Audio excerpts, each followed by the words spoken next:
नमस्कार. कुठलाही विषय लढायला लागल्यावर बरीचशी माहिती माझ्यापर्यंत येते. तसाच काहीसा प्रकार आत्ता झालाय. अशोक खरातांचं जे प्रकरण महाराष्ट्रात चालू आहे त्याची बरीचशी माहिती माझ्यापर्यंत येते आणि ती मी माध्यमांकडे देते. पण काही कारणामुळे मी चंदीगड येथे आली आहे एका लग्नाला आणि रविवारपर्यंत परत येणार नव्हते. म्हणून मला वाटलं की मी ही माहिती लोकांपर्यंत पोचवावी. यात मला एक CDRची कॉपी आली.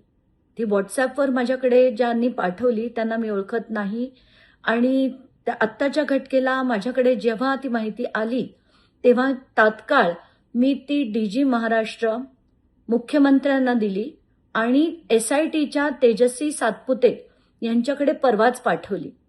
काल दिवसभरात ही माहिती जी होती ती मी थोडीशी संकलित केली आणि आत्ताच्या घटकेला माझ्याकडे जी धक्कादायक माहिती आहे ती अशी आहे की रुपाली चाकणकर म्हणायच्या की माझे गुरु आहेत अशोक खरात आणि खरातांबद्दल मला बाकी काहीच विशेष माहीत नाही, आमचे फक्त कौटुंबिक संबंध होते वगैरे वगैरे.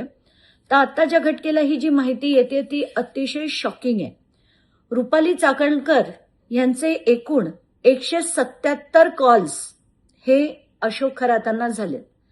एवढंच नाही तर त्यांची बहीण प्रतिभा चाकणकर, 2 दिवस झाले आपण त्यांच्याबद्दलही बरंचसं ऐकतोय, त्यांचे 236 कॉल्स हे अशोक खरातांना झाले.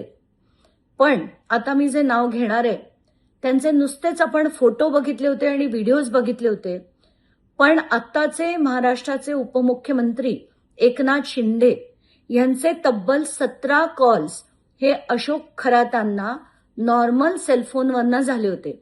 आता व्हॉट्सॲप किती झाले आणि इतर किती झाले मला माहित नाही, पण 17 कॉलपैकी 10 इनकमिंग आणि 7 आउटगोईंग कॉल्स होते, ज्याच्यात सगळ्यात जास्त वेळ हे 21 मिनिटं यांच्यात संभाषण झालं.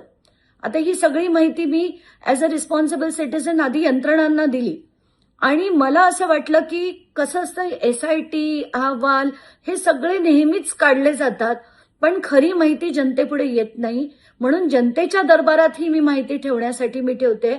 मला याच्यात दुसरा माझा काहीही हेतू नाही.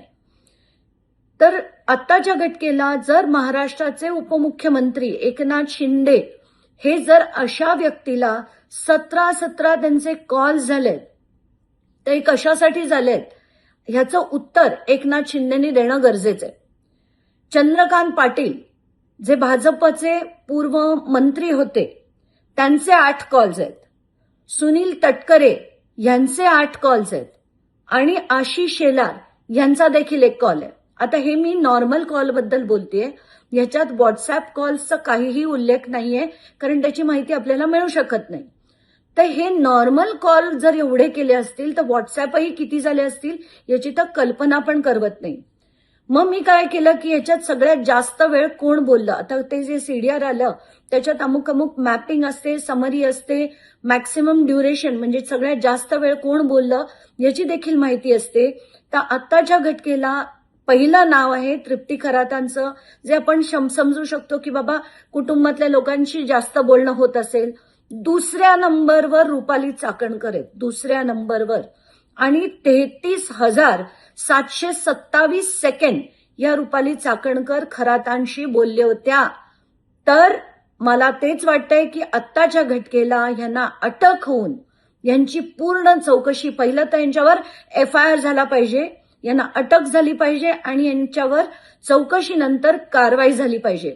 कारण इतका वेळ कोणी कुठल्याही गुरुशी कधीही बोलत नाही. 177 कॉल आणि 33,727 सेकंड जर ही व्यक्ती बोलत असेल तर ती काय बोलत होती याची चौकशी डेफिनेटली झाली पाहिजे. तिसरं नाव आहे दीपक लोंढे यांचं. दीपक लोंढे कोण आहेत? दीपक केसरकरांच्या अतिशय जवळचे व्यक्ती. यांचे 189 कॉल्स झालेले होते खरातांना, ते सुद्धा तब्बल 30,579 सेकंड. आता ही सगळी जी शॉकिंग माहिती मिळाली आहे आता ह्याच्यात, आणि असं देखील कळलंय की आपल्या देशातल्या सगळ्याच राज्यांमधनं त्यांना कॉल्स यायचे, पण काही देशांची जी नावं आली आहेत ती देखील मला अतिशय शॉकिंग वाटतायत.